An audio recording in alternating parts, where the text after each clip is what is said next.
All right, let's dive right into this explainer and unpack the massive, multi-hazard, severe weather event that absolutely battered Chicagoland on July 27th, 2026.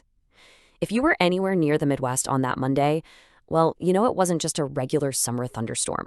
We're talking about an afternoon where the atmosphere basically just broke wide open, unleashing a barrage of extreme overlapping conditions all at once.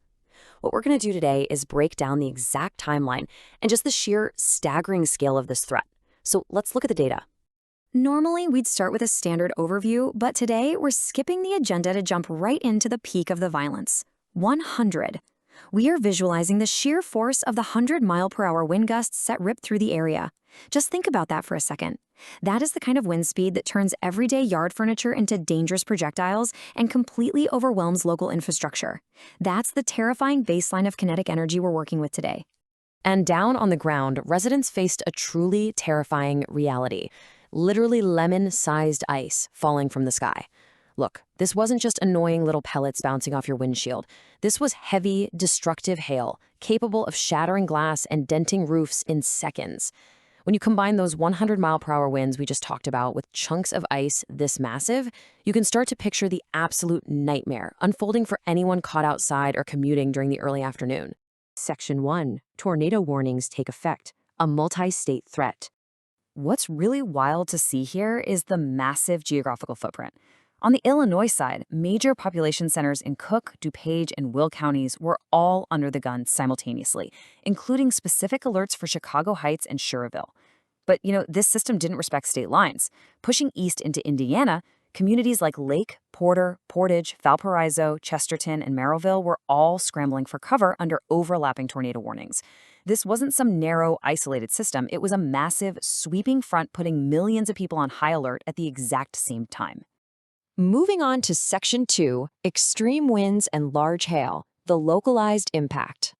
So the general severe thunderstorm warnings blanketing places like Chicago, Oak Lawn, and Burbank were already calling for very dangerous 70-mile-per-hour winds. But in specific communities like Sauk Village, Steger, and Crete, that escalated dramatically into devastating 100-mile-per-hour microbursts. It's actually a perfect illustration of how wildly dynamic and unpredictable a severe storm cell can be, jumping from dangerous to potentially catastrophic over just a few miles. Alongside the devastating wind came the ice. Over in Downers Grove, viewers reported that lemon-sized hail we mentioned earlier, while just a short drive away in Glendale Heights, video evidence showed heavy hail completely blinding out the streets. I mean, these weren't isolated flukes. These were widespread reports confirming that the National Weather Service's most severe warnings were playing out exactly as predicted, right in people's front yards. Section 3, flash floods threaten suburbs, rising waters. And the water? It rose incredibly fast. The National Weather Service had to rapidly expand flash flood warnings to include Orland Park, Tinley Park, and Oak Lawn, basically locking those areas down until 5 p.m.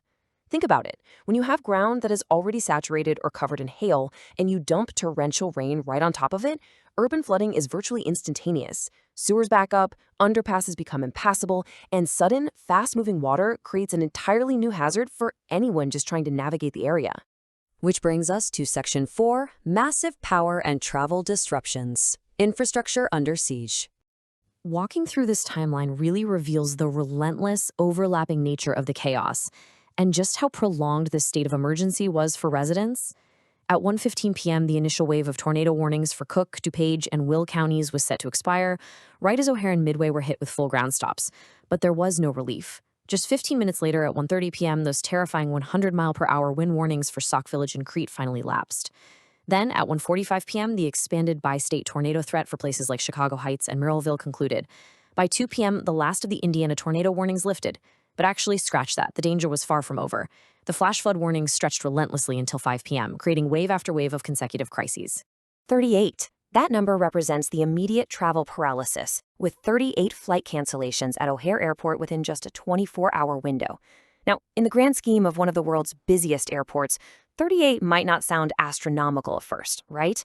But it signifies a massive disruption happening exactly when the system is supposed to be moving thousands of people an hour. It's an immediate hard break on global travel, forced entirely by localized weather. Because those cancellations were truly just the tip of the iceberg.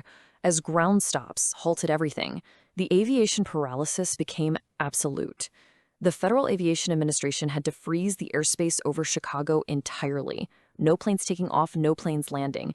And this wasn't just O'Hare, this was Midway too. This resulted in massive travel bottlenecks across the entire country, trapping passengers in 45-minute average delays across both major hubs. The ripple effect of those lost minutes stretched across the whole aviation network, all triggered by one violent afternoon. Back on the ground, the blackout was staggering.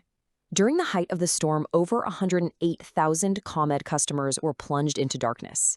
When you contrast that against the massive 4.1 million grid they manage, it shows the extreme, concentrated destruction where those winds and giant hailstones took down lines and snapped poles. I mean, that is over 100,000 homes and businesses suddenly without air conditioning, refrigeration, or communication, right in the middle of a major weather emergency. To wrap up this explainer, I want to leave you with this provocative question that perfectly captures the sheer multi-hazard power of the July 27th storm system. When 100-mile-per-hour winds and lemon-sized hail strike simultaneously, how much disruption can one region actually take?